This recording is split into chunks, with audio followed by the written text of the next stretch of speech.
Bonjour à tous, ici présents ou connectés sur Teams à distance. Je vous souhaite la bienvenue au Hub des Territoires, l'espace d'échange, de développement et de collaboration de la Banque des Territoires. Je suis Anne-Sophie Incelin, responsable du Hub, et je suis ravie de vous accueillir cet après-midi avec les équipes de la Banque des Territoires et notre partenaire, l'Association nationale des élus des territoires touristiques, l'ANET, pour cette deuxième édition du baromètre sur les mutations du tourisme dans 10 ans. Je remercie l'ensemble des intervenants pour leur présence. Ce baromètre, en collectant les visions du grand public et des élus pour sa première édition en 2021, puis les visions des acteurs économiques du tourisme pour cette deuxième édition, vise à mieux comprendre les enjeux actuels du secteur touristique face aux fortes évolutions du contexte géopolitique, économique ou encore environnemental. Il s'agit aussi, dans l'exercice de prospective à 10 ans, de se projeter et préparer le secteur touristique aux mutations rendues nécessaires. On est bien là au cœur de la vocation du Hub des Territoires. Décrypter, mieux comprendre les évolutions en cours, les tendances, se projeter à moyen long terme pour mieux identifier les solutions concrètes à déployer dès maintenant, tout cela par l'échange de points de vue, la rencontre de différents acteurs publics et privés. C'est ce que nous faisons ici, au quotidien, depuis 2 ans maintenant, en rassemblant des collectivités et des entreprises publiques locales, des experts, des organismes de logements sociaux, des entreprises, des start-up, sur l'ensemble des champs d'intervention de la Banque des Territoires. Ce sont plus de 9000 participants et quelques 800 intervenants qui, au travers de nos événements, ont ainsi pu débattre et proposer des solutions aux transformations à l'œuvre dans les territoires. Petite minute de pub. Vous pouvez retrouver le replay des événements sur les pages du Hub des Territoires sur le site de la Banque des Territoires. Pour ne rien manquer de notre programmation, je vous invite à vous abonner à notre newsletter pour ceux qui ne l'auraient pas encore fait. Le lien apparaîtra sur le chat sur Teams. Et je voulais vous faire part d'une information très importante, c'est que le Hub des Territoires fête ses 2 ans, le 29 juin à 18 h. Et on aura au programme une conférence débat sur les impacts de la transformation écologique et énergétique sur la cohésion sociale dans les territoires. Et on a la chance d'avoir François Gémen qui viendra introduire ce débat. N'hésitez pas à vous inscrire sur notre page agenda. Et sans plus attendre, je donne la parole à Armelle Solélac pour l'animation de cette rencontre très prometteuse. Bon travail. Merci beaucoup Anne-Sophie. Alors, je vais vraiment faire très court, donc je dirige le cabinet Switch. Merci de me faire l'honneur de l'animation de cette rencontre. Et avant de rentrer dans les détails de l'étude, parce que je sais que c'est principalement ce que vous attendez, Philippe Sueur, qui est président de l'ANET et maire d'Angien-les-Bains, ainsi que Michel-François Delannoy, qui est directeur appui au territoire de la direction du réseau à la Banque des Territoires, ainsi que Laurent Renaud, qui est directeur du développement client chez Bilendi, vont nous dire quelques mots d'introduction. Je vous laisse, messieurs, vous joindre à moi.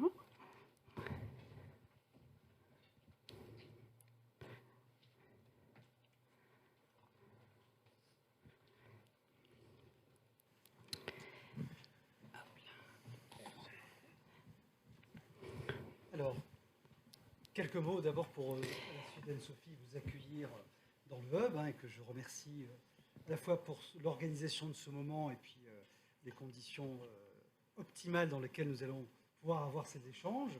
Saluer bien sûr l'ensemble des intervenants et vous tout particulièrement aussi, Monsieur le Président, puisque nous sommes partenaires, Banque des Territoires et l'ANET depuis maintenant des années, et que nous avons donc proposé cette rencontre d'aujourd'hui sur les enjeux du tourisme. Le tourisme, vous savez, c'est un sujet qui n'est pas nouveau pour la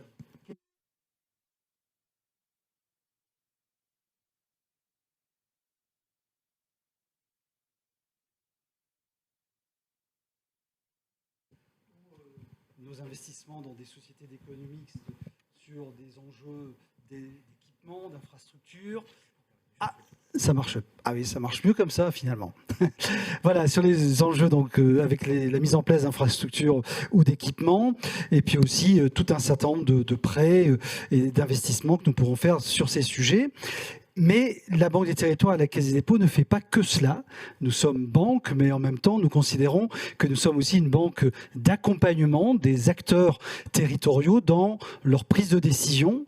Et des moments comme ceci, sont forcément des moments précieux, j'en redirai quelques mots. Il s'agit d'ailleurs, comme le disait Anne-Sophie il y a quelques instants, d'éclairer dans un monde quand même complexe, où il y a beaucoup de mutations, beaucoup de transformations, d'essayer de contribuer en tout cas à éclairer les prises de décision, à anticiper autant que possible aussi des évolutions, des mutations qui vont impacter nos prises de décision, mais aussi nos modèles économiques. Et donc tout cela, nous proposons de le partager avec les acteurs territoriaux, au premier rang desquels évidemment les élus locaux. Alors c'est vrai qu'en 2020, ensemble avec vous, et à votre initiative d'ailleurs, l'ANET, après, et dans un moment qui était quand même particulièrement secouant avec le Covid et tout ce qui s'en est suivi, voilà, se sont posées des questions sur les mutations finalement du tourisme dans notre pays, pour notre pays, compte tenu évidemment de l'importance qu'a cette dimension de l'activité économique dans notre pays, comme vous le savez tous ici. Et donc il y a eu ce premier baromètre qui nous a déjà beaucoup éclairé. Et aujourd'hui, c'est vrai que, comme cela a été dit, dans un contexte nouveau, marqué là aussi avec beaucoup d'éléments qui peuvent perturber finalement bon nombre de secteurs de l'économie, mais aussi de nos vies tout simplement, et des prises de décision. Je pense aussi aux élus qui sont parfois devant des contextes complètement inédits.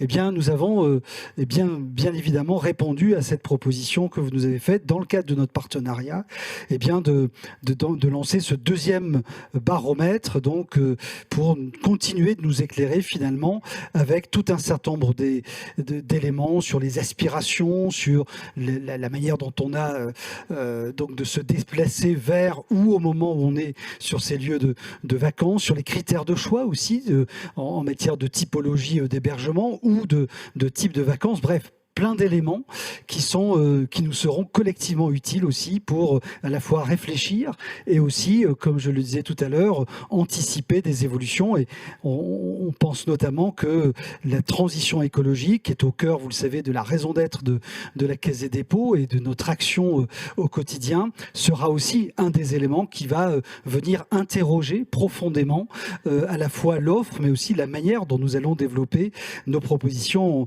en matière de tourisme. Donc, je ne serai pas plus long. Je pense qu'on est là dans notre métier, Banque des Territoires. Donc, je le disais, à la fois accompagnateur pour le financement de projets, mais aussi accompagnateur des acteurs territoriaux dans leur réflexion et leur prise de décision. Et à nouveau, je me félicite de la qualité de notre partenariat, Monsieur le Président, avec vous, vos équipes d'élus à vos côtés, mais aussi avec votre équipe technique que je salue aussi, et ce qui me permet aussi de saluer l'équipe partenariat de la Banque des Territoires.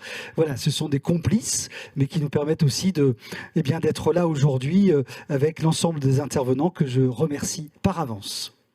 Et je vous cède le micro. Ou prenez-le. Voilà, c'est bon. Merci beaucoup. Je voudrais donc vous saluer, les participants, et en particulier Martine Berthet, sénatrice de Savoie, vice-présidente de l'ANET, qui nous accompagne avec une fidélité et une efficacité depuis bien longtemps, et Christian Monteil, qui est président d'Atout France, qu'on ne présente pas, mais il en a été aussi le directeur général, et c'est une complicité très productive depuis longtemps. Merci à vous tous. Vos propos sont tout à fait introductifs, et je permet de vraiment les appuyer, parce que la Banque des Territoires est naturellement, en raison des engagements, partenaire de l'ANET depuis longtemps, partenariat financier et de conseil, et depuis 2 ans d'action à travers cet observatoire. Cet observatoire a été voulu pour que nous puissions apprécier l'homogénéité, la compatibilité entre les besoins des Français, et des touristes même en général, et la réponse que les élus doivent donner. Élus qui, malgré la loi NOTE, qui est une loi perfide, puisqu'elle a distingué la compétence de la promotion, qui vont aux agglomérations, entre autres, et une compétence qui n'a pas été nommée mais qui est essentielle et fondatrice, qui équipe. Qui également assure l'animation. Forcément, des élus et des professionnels. Et la plupart du temps, en partenariat très très étroit. Pendant très longtemps, il est vrai que, pas pour les professionnels, mais je pense aux élus, le tourisme était un peu une économie de cueillette. Bon, c'est bien, ça vient tout seul, on est extraordinaire, on va faire 100 millions de touristes en France, mais on oublie que l'arbre, il faut de temps en temps, il faut lui donner de l'engrais, il faut le tailler, il faut en replanter surtout. Et les élus l'ont bien compris. Il y a maintenant une dizaine d'années qui se sont mis dans des postures, des stratégies d'attractivité, et d'attractivité pas seulement par la promotion, mais par tout simplement l'invention. Et le sondage, le travail qui a été conduit par l'IFOP et Bilandi est présenté en 2021 par Jérôme Fourquet, et c'est un plaisir de vous retrouver pour la deuxième édition, c'était de pouvoir apprécier la compatibilité entre les besoins du tourisme, des Français en matière de tourisme, et la réponse des élus. Et en résumé en 2 mots, on s'est aperçu que les Français ils étaient plus conservateurs qu'on l'imaginait, et que les élus, eux, en revanche, ils étaient un peu trop en avance. Et effectivement, en travaillant avec M. Delannoy, avec Mme Clouzot, nous avons pu dire il faut une deuxième édition, d'abord parce que en 2 ans après la crise que nous avons vécue, et également ce climat anxiogène en matière à la fois économique et géopolitique, conduit certainement les Français à avoir des comportements ou plus frileux, ou plus en quelque sorte anticipants. Donc il fallait aussi le savoir, mais ce qu'on voulait surtout, il y a les élus, mais il y a les professionnels. Et c'est là-dessus qu'il fallait travailler, avec une question qu'on s'était posée: quid des majors, les grands comptes, les grands opérateurs, on ne va pas les sonder, et il avait été acquis qu'ils allaient être interviewés. Et c'est ce travail donc qui va vous être rendu aujourd'hui, et nous en sommes, nous, particulièrement attentifs. Et comme notre congrès va se dérouler vendredi prochain à Pornic, il ne fait pas un temps exceptionnel, mais il sera ensoleillé par vos participations. Nous aurons donc le jeudi matin, d'ailleurs, Dominique Faure, qui va passer toute la matinée avec nous, et il y aura effectivement cette présentation, donc les résultats du deuxième sondage et l'analyse de Jérôme, bien sûr. Monsieur le Président, Monsieur le Directeur, alors Bilandi Respondi a rejoint l'aventure de l'Observatoire parce qu'effectivement, nous échangions à l'époque sur comment savoir ce que pensaient les Français et aider à collecter les informations des publics pour savoir justement ce qu'ils pensent et comment ils se projettent. Et donc le groupe Bilandi Respondi est un animateur de panels. Nous sommes propriétaires de 13 panels en Europe. Et notre métier est de fournir justement des échantillons les plus qualitatifs, les plus représentatifs pour des acteurs études comme l'IFOP qui pilotent les études. Et notre démarche en tant que panel, et l'intérêt, c'était de pouvoir justement je dirais, contribuer à notre niveau à répondre aux enjeux sociétaux et des territoires et derrière la thématique préférée des Français, enfin une des thématiques préférées des Français, à savoir les vacances. Et dans ce cadre, cette collaboration, ce partage d'idées et de contributions nous a complètement séduits et on est ravis d'apporter notre pierre à l'édifice parce que c'est vraiment des briques qui viennent se compléter et nous on est une brique qu'on appelle le terrain, c'est-à-dire les personnes qui participent, qu'on va chercher et effectivement cette deuxième édition elle est vraiment géniale parce que le fait de confronter des regards, c'est ce qui est peut-être qui crée des outils un peu nouveaux, un peu innovants et on est ravis d'être à votre côté. Merci messieurs. Eh bien, je vous propose de rentrer dans la présentation des résultats. Jérôme Fourquet, je vous invite à me rejoindre pour cette présentation. Je vous laisse la place pour être exact, avec ici de quoi déplacer vos slides. Merci beaucoup. Bonjour à toutes et bonjour à tous.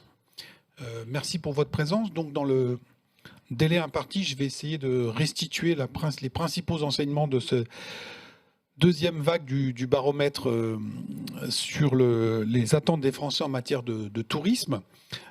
Comme il a été indiqué en introduction, ce baromètre a été initié en 2021. Alors nous, on est très contents à l'IFOP quand un baromètre passe le cap de la deuxième vague, parce qu'il y a souvent des baromètres qui ne comportent qu'une vague. Donc là, on s'inscrit dans la durée. C'est aussi intéressant en termes d'analyse pour nous, parce que, comme ça a été rappelé, la première vague remontant à 2021, en sortie de Covid, période qui avait énormément troublé la société française. On voulait voir où on en était 2 ans plus tard, savoir si on était rentré ou revenu à la normale, ou si un certain nombre de tendances qui s'étaient dessinées à ce moment-là se confirmaient.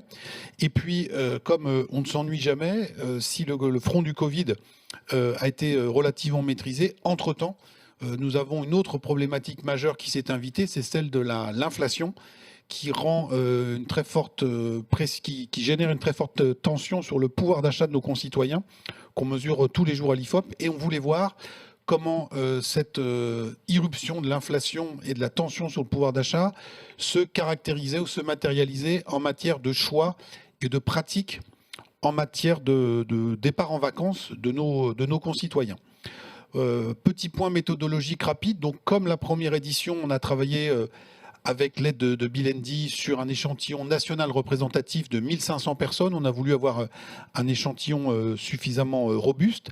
Et alors que sur la première vague d'enquête de ce baromètre, on avait confronté les résultats de ce grand public aux perceptions et anticipations des maires de communes touristiques, nous avons cette année décidé avec nos partenaires de nous concentrer sur le regard non plus des maires, mais des professionnels du secteur touristique. Et donc, un peu plus de 150 d'entre eux ont été interrogés. Et donc, c'est ces résultats qui vont vous être présentés maintenant, sachant que les données sont toutes fraîches, puisque les terrains d'enquête se sont échelonnés entre le mois de mars et le mois d'avril dernier. Sans plus attendre, donc d'abord une question de cadrage. Et il y a des choses qui ne changent pas en France, et c'est heureux. Les vacances, pour une grande majorité de Français, encore restent associées à l'univers maritime, c'est la mer. Donc c'est sans doute pas pour rien que votre congrès aura lieu à Pornic. Voilà, ça a été bien choisi. On est sur une grande stabilité, même si vous voyez que la montagne, la campagne ou la ville représentent des parts de marché assez significatives. Mais de ce point de vue-là, la mer continue d'occuper la première place.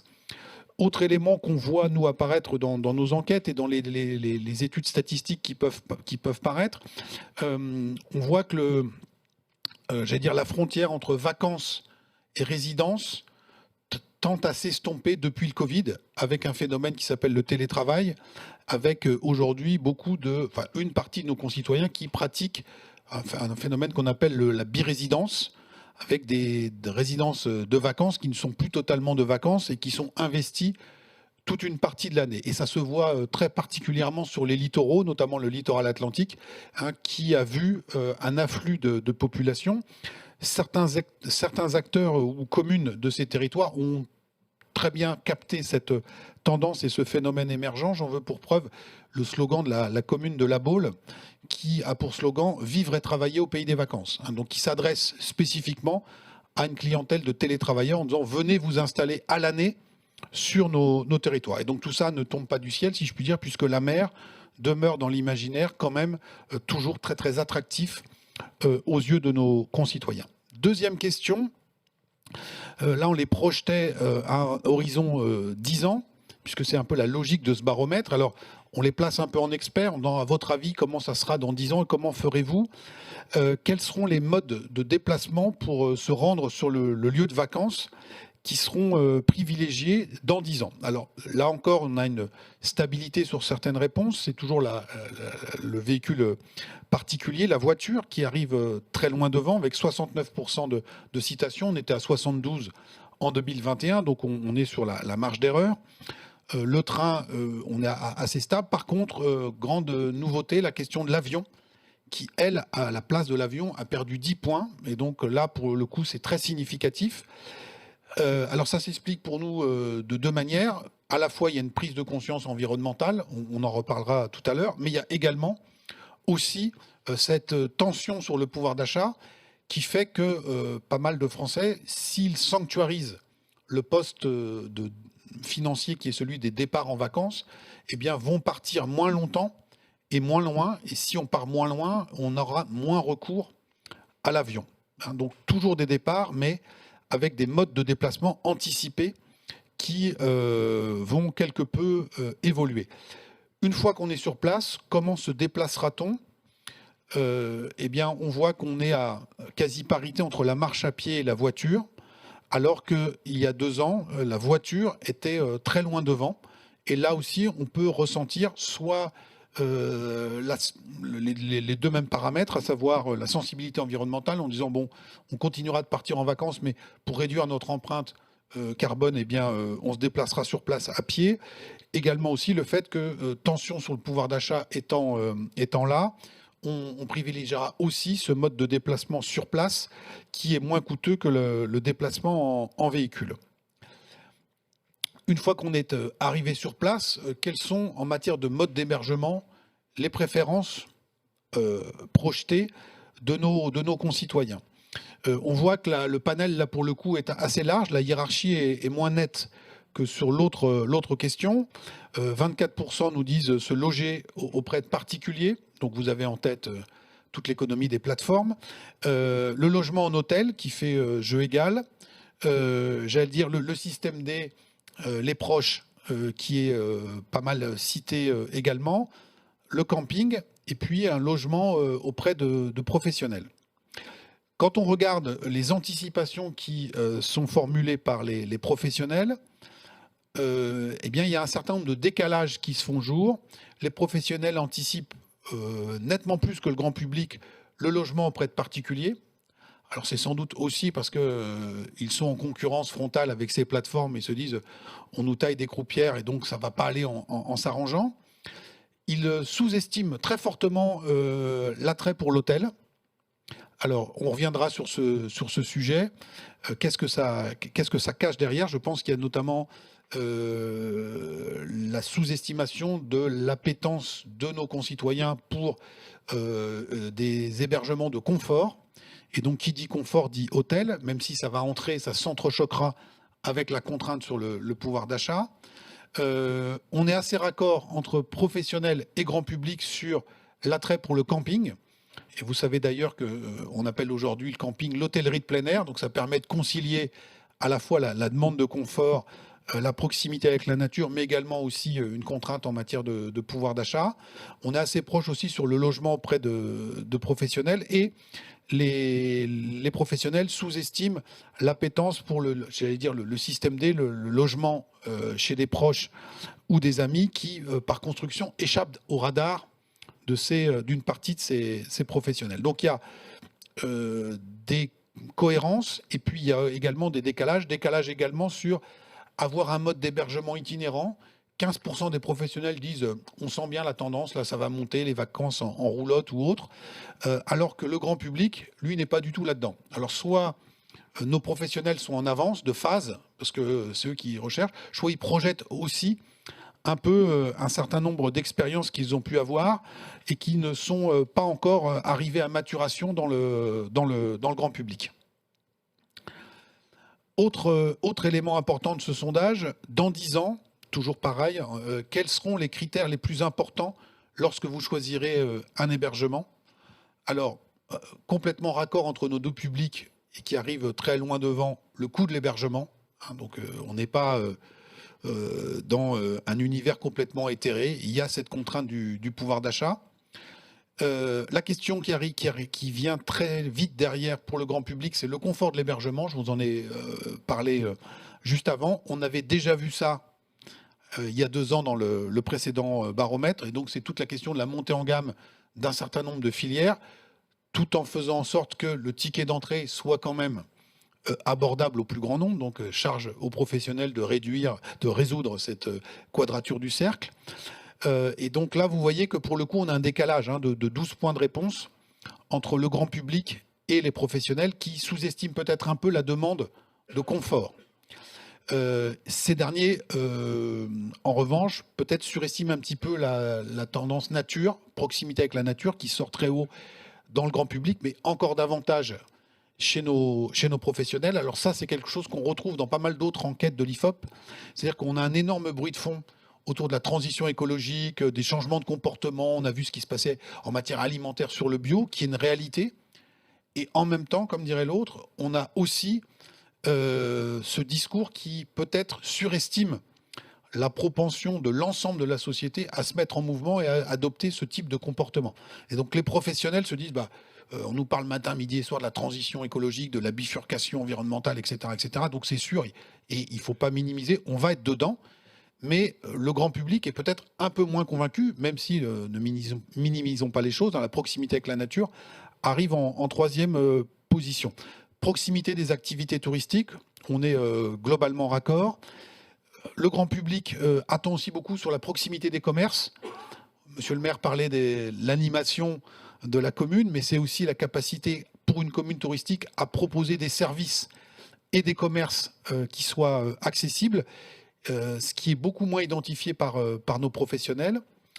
Alors ces professionnels parlent beaucoup plus des activités proposées, mais là encore, ils plaident pour leur paroisse et ils savent qu'on leur demande beaucoup en la matière, mais ils sous-estiment peut-être la question de la proximité avec les commerces. Et puis sur les autres items, on est sur des thématiques qui recueillent des scores un peu plus faibles. Je parlais à l'instant de cette question de la transition écologique. Si on essaie de résumer le propos, dans 10 ans, pensez-vous que vous adopterez des vacances plus responsables d'un point de vue écologique? Donc là, on est un peu dans le wishful thinking et un petit peu, avec des guillemets, une forme de catéchisme. Donc est-ce que, blague à part, vous avez quand même 82% de Français qui nous disent oui, on va aller vers ça, dont ce qui est toujours important dans ce type de réponse, c'est de regarder le sous-total, oui, mais de regarder aussi la réponse la plus impliquante. Oui, même si cela implique certaines concessions de votre part, c'est-à-dire qu'on met quand même en balance, c'est pas fromage et dessert, et même en forçant un peu la réponse, ou en la rendant un peu plus dure, vous avez quand même 42% de Français, donc c'est quand même colossal, qui nous disent on va aller vers ça. Donc c'était pour un peu rééquilibrer le propos que je tenais, c'est-à-dire que c'est pas quelque chose d'anecdotique, c'est une vraie tendance, mais il faut la replacer. Là encore, vous voyez que les professionnels sont un peu plus allants et anticipent un peu plus davantage cette bifurcation écologique. Donc si on est optimiste, on dit avance de phase. Sinon, on peut voir les choses un peu différemment. Si on revient, on n'est plus dans 10 ans sur aujourd'hui, diriez-vous que vous avez d'ores et déjà adopté des vacances plus responsables qu'avant d'un point de vue écologique? Un Français sur 2 nous dit que oui. Alors encore une fois, il a le sentiment que, est-ce que c'est vraiment vrai? Par quoi ça passe? Et pour le coup, là, les Français se voient peut-être un peu plus beaux que les professionnels, qui ne sont que 36% à considérer cette réalité-là. Un élément qui peut expliquer le décalage, je pense, c'est ce qu'on a évoqué notamment tout à l'heure sur la question des modes de déplacement. Peut-être qu'un certain nombre de Français disent on part moins loin, davantage avec notre voiture, et donc on est déjà dans une forme de sobriété qui parfois peut être un peu contrainte par la question de l'inflation et du pouvoir d'achat. Autre question, donc encore une fois, l'horizon de projection est plus à 10 ans, mais dans les quelques semaines et mois qui viennent. Cet été, prévoyez-vous de partir en vacances? On est sur 60% de Français qui nous disent que oui. Donc on est en phase avec d'autres enquêtes qui peuvent sortir en ce moment. On est à peu près sur cet ordre de grandeur qui, pour l'instant, ne montre pas un effritement de la part ou de la proportion de Français qui comptent partir en vacances. Et donc on pourrait se dire, en fait, il n'y a pas d'effet inflation ou effet pouvoir d'achat sur le budget vacances de nos concitoyens. C'est un peu plus compliqué que ça, c'est-à-dire que le volume de personnes qui vont partir, en tout cas en déclaratif, reste identique. Néanmoins, deux choses. on a vu qu'ils partiront sans doute moins loin et qu'ils partiront aussi moins longtemps. Et donc, ça s'explique notamment par le fait qu'une part croissante des Français sont dans des logiques d'arbitrage. Ils ont un pouvoir d'achat qui est contraint. Ils ont toute une série de postes de dépenses et donc ils doivent arbitrer l'allocation qu'ils font à chaque poste de dépense de leurs finances. Et dans ce cadre d'arbitrage qui touche de plus en plus de Français, un certain nombre de secteurs ou de postes de dépenses sont sanctuarisés et d'autres sont l'objet ou servent, si vous voulez, de variables d'ajustement. Et il semble, au regard de cette enquête et d'autres enquêtes qu'on peut mener, que le budget vacances, le poste de dépenses vacances, dans une société qui plus que jamais est une société de loisirs, est un des postes qui est sanctuarisé. Et donc on va en rabattre sur, tout au long de l'année, par exemple, le budget alimentation, pour pouvoir continuer de partir en vacances. Et donc bien évidemment, la question du pouvoir d'achat s'est invitée dans les arbitrages des ménages français, même si leur appétence de vacances n'a en rien été entamée. Alors la question précédente était: est-ce que vous partirez cet été? Celle-ci est un peu différente. On demande aux gens en général à quelle fréquence vous partez en vacances. Et voyez, élément très intéressant, que par rapport à l'enquête de 2021, donc c'était il y a 2 ans seulement, on perd 9 points sur ceux qui partent, qui déclarent partir plusieurs fois dans l'année. Donc on a déjà là cette logique d'arbitrage. Je sanctuarise, mais les vacances, c'est la mer, c'est l'été. Et en revanche, les longs week-ends ou des vacances hors saison, eh bien, certains y ont renoncé pour des raisons de contraintes financières. On peut aussi, comme on dit à la bourse, convoquer peut-être un effet de base, c'est-à-dire que l'enquête de 2021, on était sorti de Covid. Et donc, il y avait beaucoup de Français qui se disaient on a été cloîtrés à la maison pendant de longs mois. Et donc là, on va partir plusieurs fois en vacances. Là, on est revenu sur quelque chose, un rythme plus normal. Et l'inflation s'est invitée aussi dans cette équation. Et vous voyez que la part de ceux qui nous disent tous les 2 ou 3 ans, moins souvent, passe aujourd'hui à 21, alors qu'on n'était qu'à 14% en 2021. Donc, départ en vacances, oui, mais moins souvent. Tout ça s'explique, donc j'en ai parlé abondamment, par l'impact de la hausse des prix et de l'inflation sur le budget des ménages. 82% des Français se considèrent comme impactés, dont, là encore une fois, regardons l'intensité des réponses, quasiment 4 sur 10 qui disent que leur niveau de vie est beaucoup impacté. 4 sur 10. Quand on interroge les professionnels, eux, ils sont 73%. Donc c'est pas rien non plus, un professionnel du tourisme, à considérer que leur activité est impactée par cette question de la hausse des prix et de l'inflation. Si justement on se concentre sur les réponses de nos professionnels, quelles sont les craintes qu'ils formulent le plus pour les mois qui viennent? Ça ne vous étonnera pas, l'augmentation des prix de l'énergie. Donc rappelez-vous, l'année dernière, le choc qu'a été dans l'opinion publique les annonces sur d'éventuelles coupures de courant, de délestage. Ça a énormément marqué les esprits. Alors même si le gouvernement, à juste titre, communique beaucoup sur son bouclier tarifaire en matière énergétique, on anticipe néanmoins une hausse des prix de l'énergie. Vous, qui pour certains d'entre vous êtes des professionnels, ça veut dire des énormes surfaces à chauffer, à éclairer, etc. etc. Donc il y a un budget. Une conjoncture nationale et internationale qui pourrait ralentir les activités. J'insiste notamment sur la dimension internationale. Vous le savez, il y a une très forte clientèle domestique, mais la filière touristique française vit quand même beaucoup du tourisme étranger. Autre élément majeur, les difficultés de recrutement. Alors ça, c'est un sujet qu'on voit apparaître dans toutes nos enquêtes. Et donc, c'est pas nouveau que les filières touristiques, toute la problématique des saisonniers, leur hébergement à la mer ou à la montagne, ça fait déjà un certain nombre d'années qu'on en parle, mais tout ça s'est encore accentué en sortie de Covid.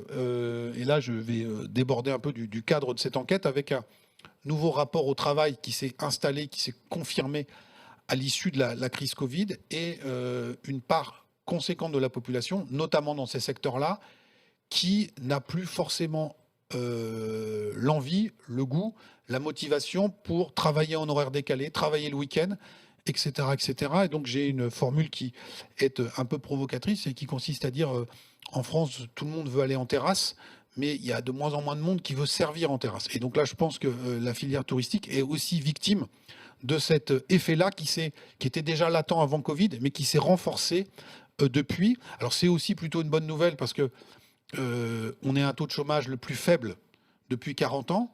Et votre secteur aujourd'hui n'est plus le seul à être le secteur en tension, comme on l'appelait historiquement. Quasiment tous les secteurs sont en tension. Et les salariés, eux aussi, arbitrent en se disant mais pourquoi je ne pourrais pas aller travailler pour le même salaire en ayant mes week-ends dans tel ou tel autre secteur d'activité. Donc là, vous voyez aussi comment un baromètre est assez utile pour mesurer, notamment dans des périodes très changeantes, les évolutions de choses qui pouvaient nous paraître comme étant relativement figées et acquises. Enfin, pour terminer sur une note positive, et ce qui concerne toujours les professionnels, dans les mois qui viennent, est-ce qu'ils ont l'intention ou non d'augmenter, de réduire ou de ne rien changer sur tel et tel item? Les projets de développement, on a quand même 40% d'entre eux qui, en dépit de cette conjoncture incertaine, ont l'intention d'augmenter ou de pousser les curseurs. Je viens de parler des pénuries de recrutement, donc bien évidemment, ça passe peut-être par une revalorisation de la rémunération. On a quand même 3% des professionnels qui envisagent de baisser. Bon, alors on leur dira que c'est pas forcément la bonne idée dans la période, mais on en a quand même un gros tiers qui envisage d'augmenter, alors même que la filière a déjà fait des efforts, mais sans doute que cela ne suffit pas. En matière d'investissement, 4 professionnels sur 10 vont les maintenir. On a quand même un signal de vigilance, 18% vont les réduire, mais on a 30% qui ont l'intention d'augmenter leurs investissements. Et tout ça se traduira aussi par une hausse des effectifs pour 23% des professionnels qu'on a interrogés. Encore faut-il qu'ils aient la capacité de recruter et de fidéliser, ce qui sera bien sûr demain un enjeu majeur pour la filière. Monsieur le maire parlait de la loi NOTRe, les équilibres entre les pouvoirs locaux et les pouvoirs nationaux, comment on travaille main dans la main entre professionnels, entreprises privées et entreprises publiques, comment toutes les destinations françaises vis-à-vis de la clientèle domestique comme vis-à-vis de la clientèle internationale vont être valorisées. Mais il y a un nouveau cheval de bataille et un énorme chantier, c'est celui de l'attractivité métier pour toutes ces filières, en disant c'est pas le tout de faire venir des touristes français ou étrangers si on n'a pas les salariés pour les accueillir dans les meilleures conditions. Donc voilà un petit peu à grands traits ce que recèle la nouvelle vague, cette deuxième vague de ce baromètre que nous avons mené pour la Banque de Territoire et pour la NET. Merci de votre attention. Merci beaucoup Jérôme Fourquet pour cette présentation.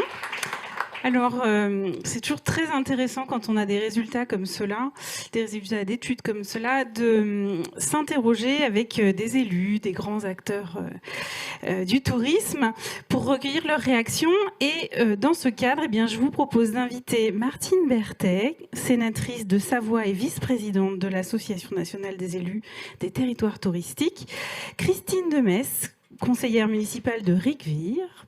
Pour ceux qui ne connaissent pas, c'est sur la route des vins d'Alsace. Loïc Bonnour, directeur délégué de la Compagnie des Alpes, et Timothée Deroux, CEO de Alentour et Manawa. Alors, Timothée, je vais vous laisser mon siège pour que vous puissiez vous installer confortablement. Alors, pour commencer, Martine Berthet, chez les Français, on voit qu'il y a 2 moteurs du changement au regard des vacances, qui sont l'environnement et l'inflation. Est-ce que vous partagez ce diagnostic sur vos territoires ? Oui, tout à fait. Je pense que ce sont vraiment 2 sujets généraux, complètement d'actualité. Donc à la fois l'environnement depuis quelques années déjà, je vais dire une dizaine d'années, qui nous préoccupe tous et qui préoccupe bien sûr les personnes qui partent en vacances, à la fois sur le mode de déplacement, à la fois sur la façon d'être en vacances, de consommer entre guillemets sur place. Et puis il y a ce sujet tout récent du pouvoir d'achat, qui frappe bon nombre de Français. Moi, j'ai été assez étonnée sur... alors, vous n'en avez pas parlé, mais sur le fait que 13% des personnes qui partaient en vacances avant pensent ne pas partir. Voilà, donc ça c'est quand même un signe, mais qui rejoint peut-être aussi ces vacances tout au long de l'année finalement dans la résidence secondaire. Mais oui, bien sûr, sur mon territoire de montagne, ce sont des sujets que l'on retrouve, ils sont transversaux, on le voit dans nos politiques publiques, ce sont des sujets du moment, d'actualité, et sur lesquels d'ailleurs tous les professionnels se sont investis. Alors, l'aspect environnemental, et puis, comme je le disais, l'aspect pouvoir d'achat qui là est vraiment tout récent, mais je pense que tout le monde le prend en compte. Loïc Benour, en matière de verdissement des modes de transport, est-ce que vous considérez que le secteur il s'adapte particulièrement à un certain recul des moyens de transport les plus polluants, ou au contraire, la place centrale de la voiture, elle est encore toujours constatée chez la clientèle, comme l'étude le laisse à penser? Oui. Et on constate effectivement la prédominance de la voiture et que c'est quelque chose qui risque de durer. Et on voit d'ailleurs des choses paradoxales, hein, y compris dans cette étude, entre d'un côté une envie d'environnement, une perception des professionnels comme étant l'environnement qui met l'environnement à un niveau haut, et de l'autre le particulier qui se dit peut-être plus tard, oui, mais sans concession. En ce qui concerne les transports, il y a vraiment un sujet de fond qui est le sujet d'offres alternatives. Voilà. Comment on fait pour y aller si on n'y va pas en voiture? On pense tous au train, mais le train a des capacités qui sont quand même limitées, voire qui sont saturées. On est très bien placé à la montagne pour le savoir. À la Compagnie des Alpes, on a fait une action particulière, c'est qu'on a remis en place un long de Bourg-Saint-Maurice pour amener des clients en train depuis l'Angleterre, mais en termes de volume, ça reste quelque chose de limité. C'est 18 allers-retours, 600 personnes par train, donc c'est quelque chose de très limité par rapport au volume des personnes qui viennent à la montagne. Donc la vraie question, pour moi, c'est pas tant il y a une envie ou pas de voiture, c'est quelles sont les alternatives, est-ce qu'on réussit à les pousser? Timothée, on constate aussi un verdissement des activités. À froid, les Français sont particulièrement emballés, mais comme on vient de le dire, il y a une différence une forme d'ambivalence entre ce qu'on déclare et ce qu'on fait ou ce qu'on peut faire. Et pour vous, quelles sont les initiatives qui sont impulsées dans le secteur? Et est-ce que les premières offres que vous pouvez avoir mises en marché rencontrent déjà leur public? Alors, je vais parler de l'initiative que je gère, en fait, qui est l'initiative d'Alentour. Alentour, c'est une plateforme numérique qui a été lancée il y a 1 an et demi, ici même d'ailleurs, par la Banque des Territoires. Et c'est une plateforme qui simplifie la distribution et la réservation en ligne d'activités touristiques de loisirs. Et on a 2 canaux principaux de distribution, un canal B2B, en fait on accompagne les petits prestataires d'activités dans leur digitalisation, on les rend réservables en ligne, on agrège ce catalogue et on propose ce catalogue à des distributeurs en marque blanche. Par exemple, si vous allez sur VP, la réservation d'activités en marque blanche, c'est Alentour qui la gère. Et on a un 2e canal qui est un site web grand public qui appartient à Alentour, qui s'appelle manawa.com et qui est un site qui est le site leader de la distribution et de la vente d'activités de plein air. Donc je vais répondre à votre question, mais les activités de plein air, c'est important parce que aujourd'hui, on sait qu'il y a une vraie appétence des Français pour ces activités. On avait fait une étude l'année dernière, alors c'était pas avec l'IFOP, donc je vais pas citer l'institut de sondage à qui on l'avait fait, mais qui montrait que 9 Français sur 10 souhaitaient pratiquer une activité pendant les vacances et plus de la moitié d'entre eux une activité de plein air. Et donc là, on est en plein dans la mission d'Alentour et de Manawa, c'est-à-dire que nous, notre mission, c'est bien de digitaliser ces activités, de les rendre accessibles, de proposer ce que les territoires ont de meilleur à offrir, de dynamiser les écosystèmes des territoires. Et ce qu'on voit finalement, c'est que cette offre, effectivement, elle répond à un enjeu éco-responsable. C'est là où je réponds à votre question, Armelle. Parce que d'abord, ces activités de plein air, elles sont pour la plupart respectueuses de l'environnement. Ensuite, elles répartissent mieux les flux touristiques parce qu'il y a beaucoup d'activités quand on fait une Via Ferrata à Clécy en Normandie ou un cours d'équitation au cœur de la Vendée. En fait, on n'est pas forcément dans les destinations principales, donc ça répartit les flux touristiques. Et puis, c'est du tourisme de proximité. Donc oui, cette initiative de digitalisation des petits prestataires d'activités, elle répond aux besoins de verdissement des activités des Français, et notre offre, elle rencontre son public. Pour répondre à la deuxième partie de votre question, oui, sur manawa.com, notre site grand public, on a une très forte croissance des réservations. Là, par exemple, sur les vacances d'hiver, sur lesquelles on a un historique, on a vu les réservations d'activités de plein air augmenter de plus de 70%. Donc c'est beaucoup. Ça veut dire qu'il y a une translation de la demande offline vers la demande online, c'est-à-dire que les gens souhaitent réserver de plus en plus depuis leur smartphone, et ça veut dire aussi qu'il y a une plus grande appétence pour les activités de plein air, parce que plus 70% de croissance, c'est pas uniquement le fait qu'il y ait une translation de la demande. Donc voilà une initiative qui est celle que nous portons, qui est celle d'Alentour et de Manawa. Merci. Et alors, il y a un autre écart par rapport au grand public. On voit que les professionnels survalorisent les activités qui sont proposées, espaces aquatiques, visites organisées, garde d'enfants, etc., au détriment des services et des commerces quand il s'agit de classer les critères les plus importants dans le choix de l'hébergement. Est-ce que vous retrouvez cette demande de services et de commerce sur site? Et je crois que quand on a préparé cette table ronde, vous m'aviez demandé si on pouvait diffuser une slide à ce sujet. Donc la voici derrière nous.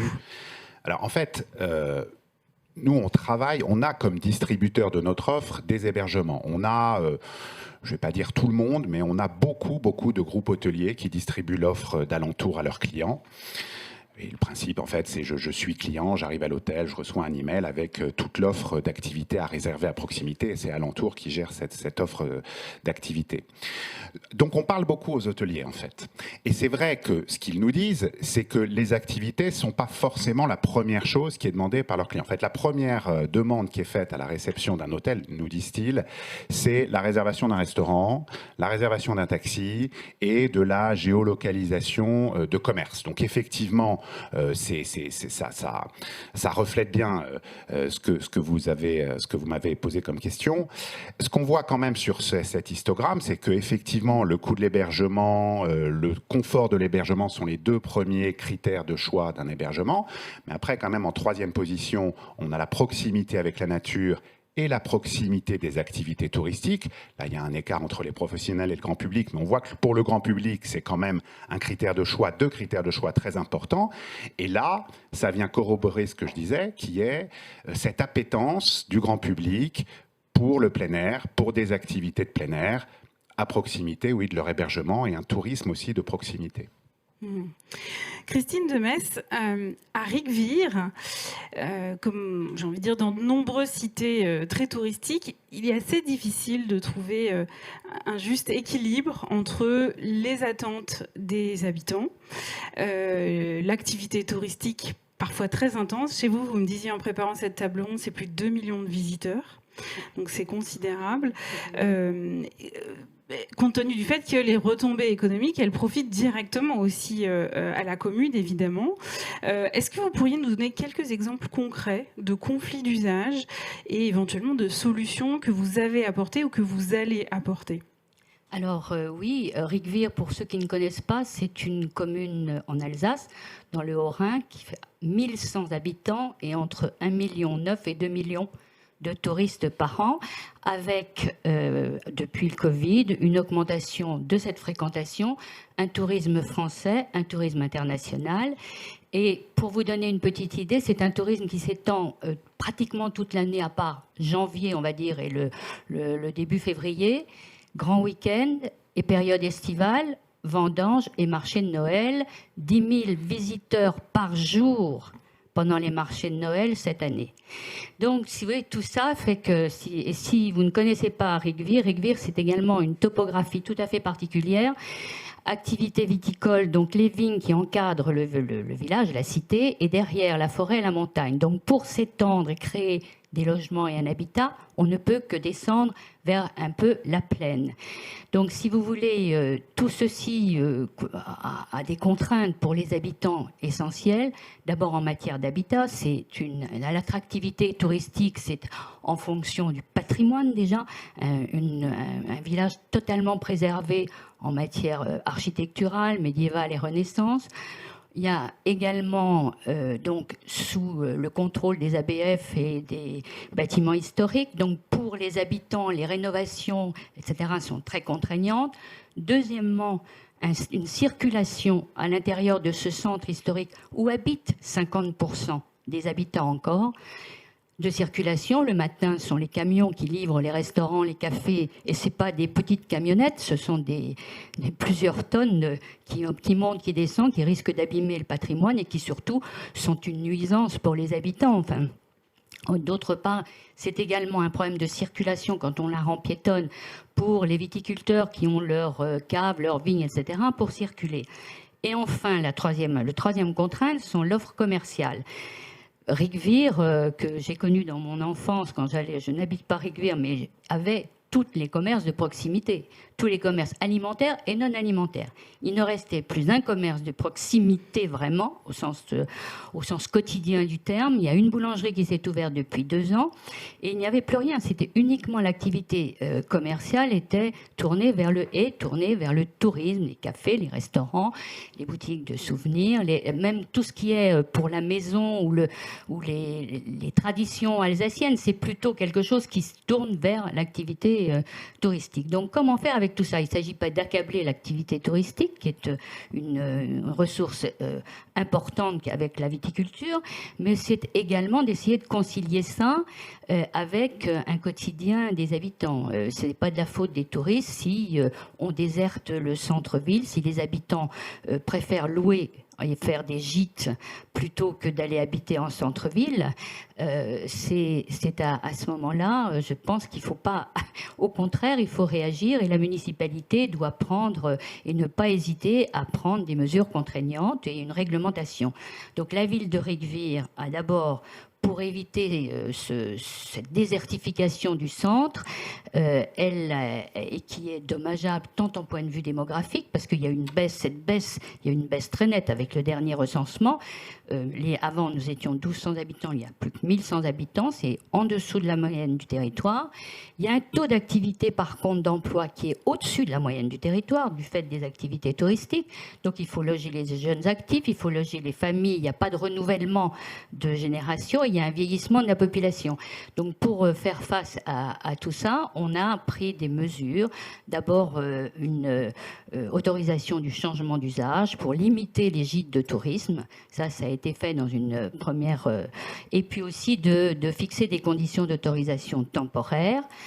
Et on a également fait un dialogue on engage des dialogues avec les propriétaires pour essayer de trouver aussi avec eux des moyens financiers, des outils financiers qui puissent les aider à rénover le centre, mettre ça aux normes, parce que les vieilles maisons du centre-ville ne correspondent pas forcément à l'appétence des jeunes couples aujourd'hui.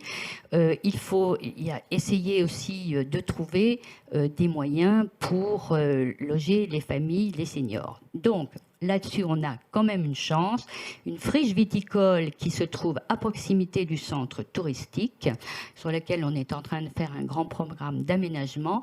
Alors, avec le stationnement, 450 places de parking qui sont prévues, un petit programme de logement, des commerces de proximité. On travaille également avec à la mise en place d'un pôle médical, d'une aire de stockage des livraisons pour les commerçants et après avec un système qui sera de vélo cargo ou autre chose pour aller les livrer au centre-ville. On travaille tout ce qui touche aussi à la place de l'enfant, parce que s'il n'y a plus de famille, il y a moins d'enfants, donc l'école, les fermetures de classes, donc il y a tout ça qui est en enjeu. Donc on a à l'heure actuelle engagé ce grand programme d'aménagement et qui est vraiment un poumon, et ça va également être aussi un plan de circulation, revoir totalement le plan de circulation à la fois pour l'accès à la commune, parce que c'est une route et après il fallait trouver, les stationnements sont des stationnements, puis ça développe les stationnements sauvages. Tout à l'heure je regardais les statistiques sur le camping itinérant, les camping-cars dans les chemins de vigne, si vous voulez, au moment des marchés de Noël, on n'a pas l'impression qu'ils sont en voie de diminution par contre. Mais voilà, donc il y a toute cette problématique-là qui devrait trouver une partie de solution dans ce projet d'aménagement. Donc c'est une vision holistique finalement de ces problématiques. Oui, on ne peut pas faire autrement. Lorsqu'on a préparé cette table ronde, vous me disiez que ce qui était important pour vous, c'est de proposer un tourisme plus qualitatif et que souvent, quand on parle de ça, les gens imaginent que plus qualitatif égale plus cher. Donc cette idée n'est pas forcément juste ou exacte, pardon. Est-ce que vous pourriez nous expliquer comment vous faites justement à Rigvir pour monter la qualité du tourisme sans nécessairement monter le niveau des prix? Alors c'est un vrai sujet ça, parce que quand on parle tourisme qualitatif, beaucoup entendent l'élitisme, tourisme de luxe, tourisme cher, réservé. Enfin, c'est on peut pas parler de tourisme vous voulez pas du tourisme de masse, c'est pas du tout ça. L'idée n'est pas ça. C'est de travailler sur l'offre qualitative. Je pense que là aussi, c'est comme en matière d'habitat, il faut travailler avec tous les acteurs du tourisme, les opérateurs, les professionnels et également les habitants. Alors déjà, si on reprend sur l'habitat, il faut essayer aussi d'avoir un contact beaucoup plus de proximité avec les hébergeurs, les loueurs de gîtes, qui ne sont pas forcément des habitants, parce qu'évidemment, ils ont investi. Pour là, ils n'habitent pas Rigvir.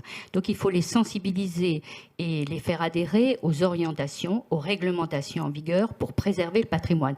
En fait, le gros problème, c'est comment concilier une affluence touristique avec une préservation de l'environnement, avec la préservation du patrimoine et avec l'idée que le tourisme, c'est pas pérenne.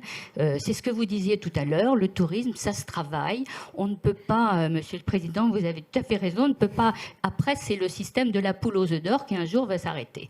Donc c'est ce système-là, éviter la banalisation, respecter l'identité de la cité. Et donc Rigvir a beaucoup d'atouts. Et c'est cet ADN qu'on est en train de travailler avec beaucoup de gens. Alors d'abord, on a pris aussi une réglementation, une préemption sur les baux commerciaux.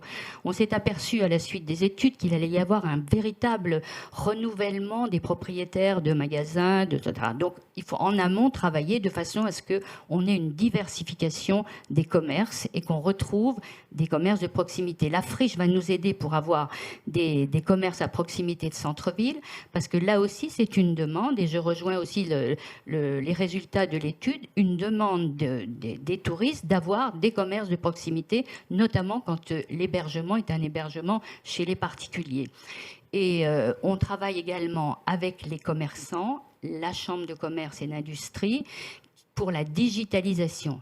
La digitalisation, c'est quelque chose qui était un peu la partie pauvre. Alors, il y a des outils déjà de digitalisation, mais que ce soit dans la communauté de communes comme puisque c'est une compétence intercommunale, le tourisme, donc dans la communauté de communes. Mais tous ces outils étaient un peu fonctionnaient en parallèle. Donc là, il y a une coordination qui est en train de se faire. On essaie d'offrir un accueil. Je pense que ça commence par là, offrir déjà un accueil de qualité. Le tourisme évolue. Il y a plutôt qu'une montée en gamme, c'est une montée en exigence aussi qu'on constate des touristes. Et donc, c'est à la fois les structures comme l'Office de tourisme du Pays de Ribeauvillé et la commune travaillent sur des labellisations, des structures, sur une professionnalisation notamment de tout ce qui est accompagnement d'événements, de manifestations, travail des langues aussi, parce qu'on a un tourisme international assez important. Sur Rigvir également, on a mis en place un périmètre de sauvegarde. On a mis en place, on fait aussi une instauration de sites remarquables. On essaie de travailler aussi sur tout ce qui est tradition, gastronomie, viticulture, tout ce qui fait évidemment l'attractivité de cette commune. Et on a organisé, par exemple, des manifestations l'été qui sont ouvertes à tout public, qui sont des manifestations culturelles, gastronomique, mais là, tout le monde peut trouver son compte. Il y a à la fois des promenades gourmandes, des dégustations avec des commentaires, on met en valeur le patrimoine de la forêt, on fait la culture alsacienne. Tous les soirs de toute la semaine, un marché de producteurs locaux, on privilège les circuits courts, les producteurs locaux, l'offre aussi gastronomique, qu'elle soit de qualité. Voilà un petit peu tout ce qui se fait, et ce se fait en partenariat avec l'Office du tourisme des Pays de Ribeauvillé. Et alors, il y a une réglementation aussi qu'on était, en plus de la préemption, on travaille dans la charte de qualité des enseignes, ça pour la préservation du patrimoine, et également avec les autocaristes pour essayer d'avoir des chartes d'engagement et de réguler l'affluence touristique, de mettre en place des circulations douces, de l'œnotourisme, du slow tourisme, enfin tout ce qui est, voilà, pour essayer d'avoir une offre qui permet d'attirer des touristes qui s'intéressent, qui ne font pas seulement que monter dans la grande rue, redescendre et remonter dans l'autocar. Voilà. Merci beaucoup, mesdames et messieurs, pour ces premières réactions. Alors, on est un peu plus de 120 participants en ligne et je vous propose de prendre quelques minutes pour poser des questions, aussi dans la salle d'ailleurs. Mais en attendant que les questions arrivent sur mon écran, est-ce que, voilà, monsieur, est-ce que vous pouvez éventuellement nous poser une question pour les intervenants ? Oui, bonjour, Bruno Courtin pour Tormag. Je m'adresse aux élus. Il se trouve que j'ai participé aussi à une étude sur le Val d'Oise et un des sujets, on revient sur le transport et l'accessibilité. Un gros problème qui a été évoqué, je crois, qui est travaillé au niveau de l'Île-de-France, je pense dans chaque département, c'est le dernier kilomètre. Pour éviter, justement, on parlait d'accéder déjà au site par différents moyens alternatifs, mais une fois qu'on est sur le site, je pense à la gare, par exemple. Alors, j'ai vécu quelques expériences que j'essaie de partager sur aller au château d'Auvers-sur-Oise depuis Paris. C'est 2 changements de train. Et quand on est arrivé à la gare, c'est 2 kilomètres à pied pour arriver au château d'Auvers. Donc, il y a tout un travail qui a été fait comme ça sur le Val d'Oise, et notamment, je pense qu'au niveau des différentes régions. Est-ce que c'est un sujet qui fait partie de vos préoccupations au niveau de la net, de travailler sur ce dernier kilomètre ? Et quelles solutions vous avez déjà envisagées ? Je vous laisse prendre le micro. Merci. Moi, je vais peut-être parler du sujet de la montagne, alors que mon voisin pourra sans doute aussi compléter. À la montagne, notre préoccupation, c'est les ascenseurs valléens. C'est-à-dire qu'effectivement, les gens arrivent soit à la gare, je prends l'exemple de Bourg-Saint-Maurice, le funiculaire qui monte aux Arcs, c'est idéal. Et d'autres stations sont en train de faire la même chose, c'est-à-dire qu'on évite de faire monter, que ce soit en voiture ou en bus, tous les touristes jusqu'à la station en elle-même. Il y a un ascenseur entre Beauzelle et Courchevel qui est en train d'être mis en place, qui va être mis en œuvre très prochainement, par exemple, mais beaucoup d'autres secteurs. Je pense qu'il y a vraiment cette préoccupation, effectivement, du dernier kilomètre. Alors, je parle pour la montagne, même ensuite avec beaucoup de navettes hydrogène ou électriques qui se mettent en place d'un endroit à un autre de la station. Ça veut dire coordination avec la SNCF, avec d'autres choses, parce que je sais que dans différents endroits, les RER, on va mettre plus de wagons avec de la place pour les vélos. Ah. Dans les stations de RER, il y aura de la location de vélos immédiate. Est-ce que c'est des interlocuteurs comme celle-là, les gares, la SNCF? Alors pour les gens qui sont en ligne, du coup je répète, donc du coup la question c'est est-ce que ça veut dire qu'il y a un lien, une coordination plus importante qui doit être faite avec les autres acteurs du transport locaux? Alors oui, bien sûr. Donc, je suis également conseillère départementale et c'est vrai que sur le département, c'est ce travail qui est fait actuellement, d'être vraiment en lien avec l'ensemble des transports et particulièrement la SNCF. Est-ce qu'il y a d'autres questions dans la salle ? Je ne vois pas de questions en ligne et comme le temps file à toute vitesse, je vous propose... Oui, une dernière question ? Ah, génial, très bien, allons-y. Tout le monde sait que j'adore poser des questions. Il y a une question que j'aurais juste posée de façon globale. Vous avez parlé, je m'adresse aussi à M. Fourquet.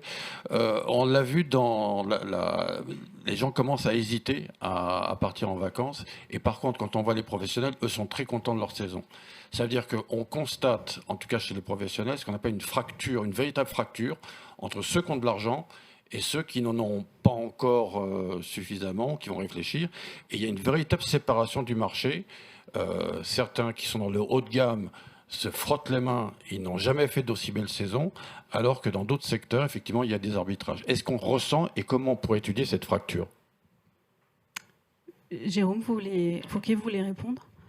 Alors, merci pour votre question. Donc, on a dit tout à l'heure que le but, la question des vacances était un poste de dépense qui était relativement sanctuarisé pour ceux qui ont encore les moyens. C'est-à-dire qu'on va arbitrer sur d'autres postes de dépenses, typiquement l'alimentation. Une fois qu'on a dit ça, on voit bien quand même que 13% de ceux qui étaient partis l'année dernière ne vont pas partir cette année, qu'on va partir moins loin, moins longtemps. Donc même quand on sanctuarise, certains arbitrent. Et cette logique d'arbitrage va produire les mêmes effets dans le secteur du tourisme que dans le secteur de la grande consommation, ou si vous écoutez les patrons de la grande distribution, ils vous disent dans nos linéaires, tout ce qui est premium et tout ce qui est entrée de gamme marche très bien, et tout ce qui est milieu de gamme est en train de se faire laminer. Et donc on va avoir ça. Donc c'est pas forcément les riches plus riches et les pauvres plus pauvres, c'est qu'on a de plus en plus de gens qui arbitrent. Et donc pour avoir peut-être un peu moins longtemps de vacances, mais dans de bonnes conditions, avec beaucoup de confort, donc plutôt dans du premium, eh bien, je vais me payer ça, mais je ferai moins de sorties, etc., ou je partirai moins longtemps. Et donc, comme on a plus de gens qui sont dans ces logiques-là, eh bien, on voit que c'est tout ce qui est en milieu de tableau qui est en train de souffrir. Et donc, c'est aussi peut-être une réflexion à avoir pour tous les professionnels sur le positionnement, tant pour le tourisme que dans beaucoup d'autres secteurs, dans une logique où l'arbitrage va devenir la règle. Loïc Bonnour. Et peut-être ce que j'ajouterais, c'est qu'on constate quand même une forte besoin de loisirs de proximité, donc en lien avec ce que vous dites. C'est quelque chose qu'on constate bien dans les parcs d'attractions, qui ont une clientèle de proximité à 2 heures de voiture en général, qui fonctionne extrêmement bien et qui constitue une alternative pour ces personnes qui ne partent pas aux vacances, sur lequel on a à la fois des loisirs qui sont abordables et on travaille sur la qualité.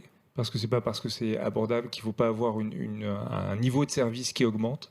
Et on travaille sur l'expérience également, pour que ce soit des loisirs qui soient vraiment pleinement expérientiels.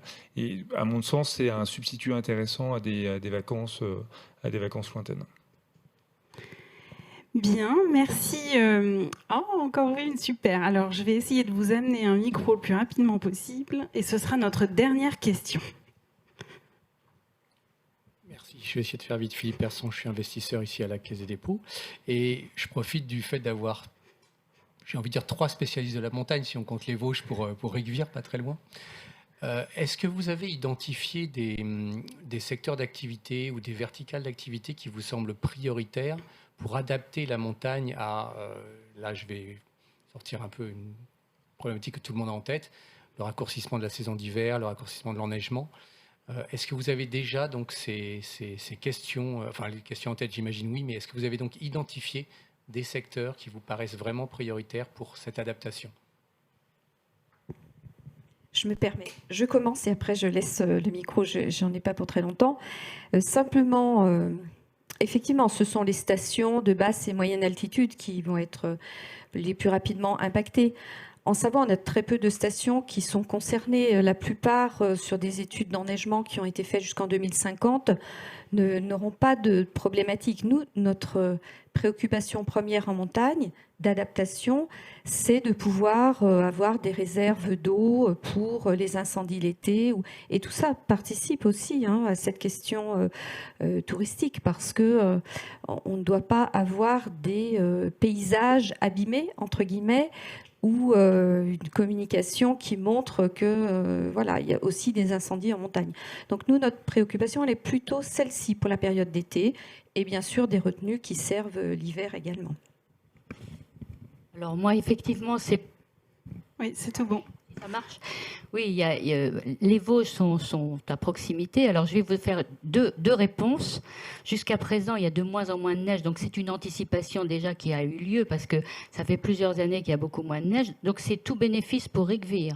Car tous ceux qui ont loué en haut et qui n'ont pas de neige descendent et viennent visiter Colmar, Rigvir, etc. Mais l'autre côté, justement, c'était une question que je l'ai posée à Jérôme Fourquet, c'est que quand on parle des vacances à la montagne, est-ce que c'est les vacances de neige à la montagne qui ont diminué ou les vacances d'été? Et il n'y a pas eu de différence de fait parce que nous, ce qu'on voit, c'est que par contre, en moyenne montagne et tout de suite dans les...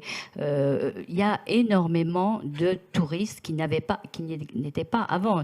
Tout ce qui est auberge de montagne, ces hébergements-là sont pleins.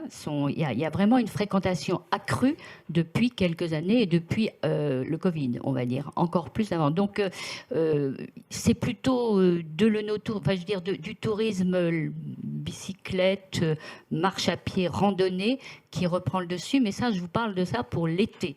Pour l'hiver, c'est plutôt, je dirais, un tourisme relativement calme.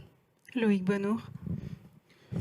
Je crois que la diapositive que vous avez remontrée tout à l'heure, que Timothée voulait recommander, explique tout. C'est-à-dire que les premières décisions sont liées au coût de l'hébergement et au confort.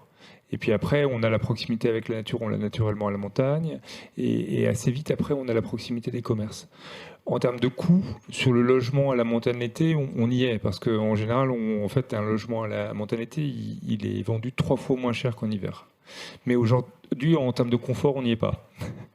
On n'a pas des logements qui correspondent à ce qu'on s'attend à avoir en été. D'autant plus que l'été à la montagne, il fait beau ou pas. Et quand il fait pas beau et que vous êtes dans un tout petit appartement, ça correspond pas à ce que vous attendez en termes de confort. Donc, si on veut adapter la montagne à l'été, il faut travailler déjà sur le confort des logements. Les commerces, j'en parlais pourquoi? Parce qu'on en discutait tout à l'heure, c'est la question de l'ouverture des commerces. Il faut que les commerces soient ouverts pendant la période estivale. Aujourd'hui, on a énormément de commerces qui sont fermés l'hiver.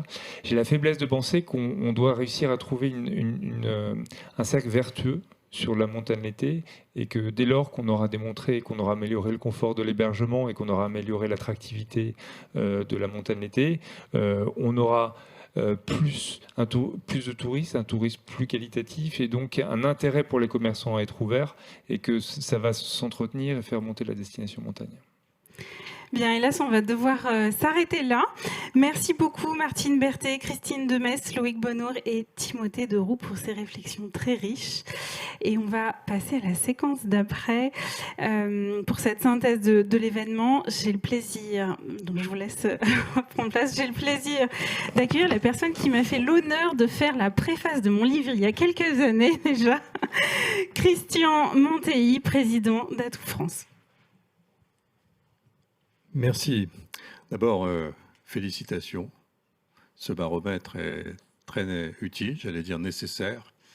Ce qui est important, avant que Jérôme nous quitte, c'est que je dise qu'il faut le répéter tous les ans, tous les 2 ans. Pour bénéficier d'une série, je crois qu'on a besoin de repères, on a besoin de balises dans un environnement plutôt incertain, instable. Certains parlent d'environnement flou. Donc tout ce qui vient permettre l'analyse est bien utile, encore une fois, pour moi nécessaire. Alors, après ces interventions très pertinentes, de grande qualité, j'ai envie de me contenter de notes en bas de page. Je ne peux pas faire autrement. Donc, reprendre un certain nombre de sujets. Je voulais dire à Jérôme Fourquet, justement pour le retenir avant qu'il parte, je voulais dire que ce serait bien qu'on définisse vacances et tourisme. Parce que quand je vois, par exemple, que la ville n'obtient que 9% des suffrages, si je peux me permettre, par rapport au score de la ville en termes de tourisme des villes, singulièrement des grandes villes, quand on voit les taux d'occupation en 22 et 23, les prix moyens qui sont envolés, singulièrement fréquentés par des Français en loisirs et affaires, loisirs avec l'attractivité culturelle, on se dit que dans la tête des Français, il y a peut-être le temps des vacances, hiver comme été, et puis il y a toute l'année des week-ends qu'on passe éventuellement dans les villes. Donc là, il y aura peut-être à se poser la question, parce que la ville a une capacité d'attractivité qui est très très forte, et de plus en plus forte à mon avis. Et puis vacances, bon, moi j'ai un ami américain un jour qui m'a dit « Vous êtes le pays du tourisme, vous êtes aussi le pays des vacances ». J'ai dit « C'est vrai, bon ». Et c'est vrai que les vacances des Français, c'est partie intégrante de l'économie touristique, c'est même un des poids lourds de l'économie touristique, et ça vient consolider toute notre activité, mais ce n'est pas tout le tourisme, on va dire. Alors, l'autre chose qui est très utile dans votre travail, dans votre baromètre, c'est qu'on voit que les professionnels, pour moi, ont un temps d'avance. Et ça, c'est très bon signe, parce que finalement, nous sommes plus que jamais dans une économie de l'offre, et pas une économie de la demande, c'est une économie de l'offre, et c'est souvent l'initiative des investisseurs, des producteurs, des exploitants, des opérateurs et des élus. Il faut saluer le travail des élus, qui sont quand même les premiers acteurs touristiques qui viennent chronologiquement sur la scène. Finalement, l'élu, il est en amont, pendant, en aval. On attend beaucoup de lui. Il doit intégrer toutes ces données, plus des données très très complexes, évidemment, qui ne sont pas forcément celles des opérateurs, mais qui sont très importantes.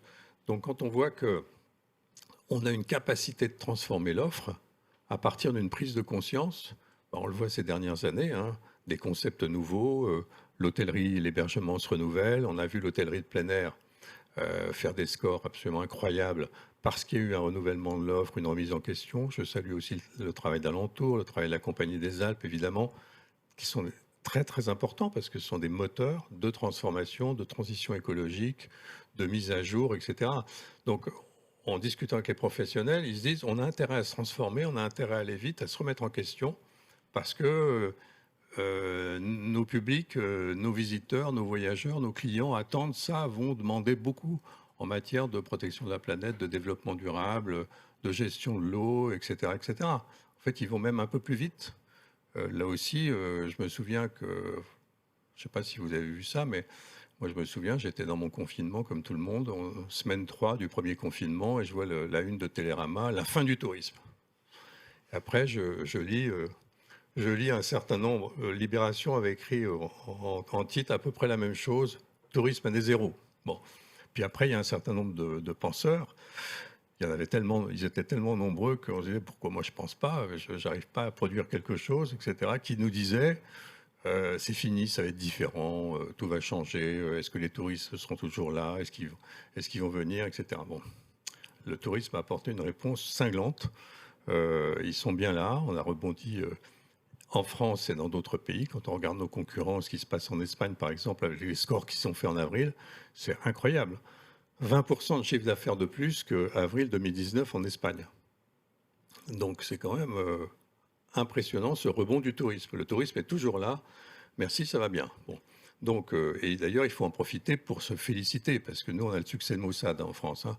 On a une capacité, quand tout va bien, de dire non, non. Moi, je sais que j'interroge, bien sûr, les entreprises. Je sais que depuis le mois d'août, le mois de septembre, j'ai interrogé les entreprises et invariablement, j'ai la même réponse. Ça va très bien, mais je suis inquiet pour la suite. Oui, puisque ça va bien. On se dit que ça ne va pas continuer, mais il y a une possibilité que ça continue. Si. D'autant que le temps, on est à 10 ans là. La fonction principale du temps, c'est de produire des événements. Et il y a des événements négatifs, mais aussi des événements positifs. Ça existe. Et il faut en tenir compte et se pencher sur ce qui a fait les succès. Je me souviens d'un grand entraîneur de football qui me dit, j'ai compris, quand on a une grande équipe, qu'il fallait plus de temps pour débriefer, passer plus de temps à débriefer les victoires qu'à débriefer les défaites, parce qu'elles sont plus mystérieuses. Donc il faut aussi qu'on se penche sur ce qui marche, qu'on corrige, et j'aurais salué les efforts de la ministre, qui ne sont pas toujours reconnus. Bon. D'ailleurs, j'en profite pour le dire, parce que quand elle avance sur l'inflation, elle sert le tourisme. Si le pouvoir des Français s'améliore un peu, pouvoir d'achat, qu'il y a un petit peu moins d'inflation, on va peut-être corriger ces tendances. Quand elle réunit les PME, et dont l'hôtellerie, pour travailler sur la baisse de l'énergie, la gestion de l'énergie, elle sert le tourisme aussi, bon, entre parenthèses. Donc ceux qui disent, quelquefois, je profite pour le dire, mais elle n'a pas que le tourisme, c'est pas bien, elle fait PME, artisanat, commerce. Il faudrait savoir, vous voulez un ministre fort qui s'occupe de beaucoup de choses à Bercy, ou vous voulez seulement un ministre qui s'occupe que du tourisme? Donc ça, c'est une petite parenthèse. Je vous avais dit des notes en bas de page, vous en avez une. Bon. Donc, ça avis à la presse, c'est possible de le reprendre, hein, Bruno. Donc, on a en tête que le tourisme va bien, qu'il rebondit, qu'on a des enjeux, on les connaît, on est dessus, la transition écologique, le logement, les saisonniers dans le logement, là aussi, il y a un programme qui est en route pour améliorer la situation des saisonniers, et quelques autres enjeux, la surfréquentation des sites, etc. Mais c'est parce qu'il y a une nouvelle énergie de croissance qu'on peut transformer les choses, et c'est ça qu'il faut retenir. Merci beaucoup.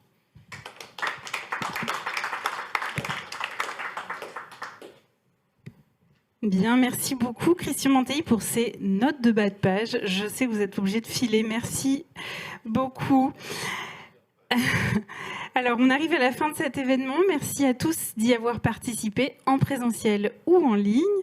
Je voudrais remercier l'Association nationale des élus de territoires touristiques, les équipes de la Banque des territoires, en particulier Eric Guilpart et Pascal Pouzet, qui m'ont beaucoup aidé pour l'organisation de cet événement. Et je vous souhaite à tous une excellente fin de journée. Oui, un petit mot. Ah. Vous remercier, mais moi aussi j'ai envie de remercier au nom effectivement de l'ANET. Donc Christian était sur le départ, mais il a parfaitement resitué donc notre position et notre démarche, bien sûr. Merci aux questions, parce que la question notamment qui a été posée par Monsieur Courtin, voilà, également, c'est important le dernier kilomètre, ça fait partie de la proximité, mais vous avez cité l'Île-de-France. Je pense que c'est un territoire un peu particulier, dans la mesure où on a un tourisme étranger ou national avec peu, en quelque sorte, de durée de séjour, et où effectivement les conforts, et c'est un domaine où nous allons retravailler avec la Commission Île-de-France qu'on remet en place. Voilà. Et puis évoquer le tourisme social pour vous dire à tous que c'est une question qui nous préoccupe, avec laquelle nous rouvrirons le dossier. Enfin, et c'est simplement donc pour vous remercier pour d'avoir participé bien sûr de la Banque des Territoires, et en voyant les résultats entre les deux sondages, 21 et 23. Donc on comprend, on sort d'un confinement, on a là des réactions en quelque sorte à la fois de libération ou de crispation, tandis que le deuxième sondage, véritablement, on est malgré un environnement qui est préoccupant aujourd'hui et l'inflation, nous retrouvons là des constantes, bien entendu, et ça, c'est plutôt rassurant. Chez les professionnels, nous avons, bien sûr, un optimisme raisonnable, raisonné et raisonnable, mais ce qui me conduit à dire, c'est vraiment la conclusion que je voulais formuler devant vous et devant donc nos partenaires, bien sûr la Banque des Territoires, Bilandi et l'IFOP, qu'en 2025, il faut une nouvelle édition du baromètre. Parce que nous serons encore certainement dans un environnement, des conditions de vie qui auront évolué, et nous aurons donc de 2 ans en 2 ans un fil, un conducteur qui éclairera bien sûr les professionnels et puis les élus que nous sommes en liaison parfaite avec le monde du tourisme. Merci à vous. Merci à vous. Rendez-vous en 2025 alors.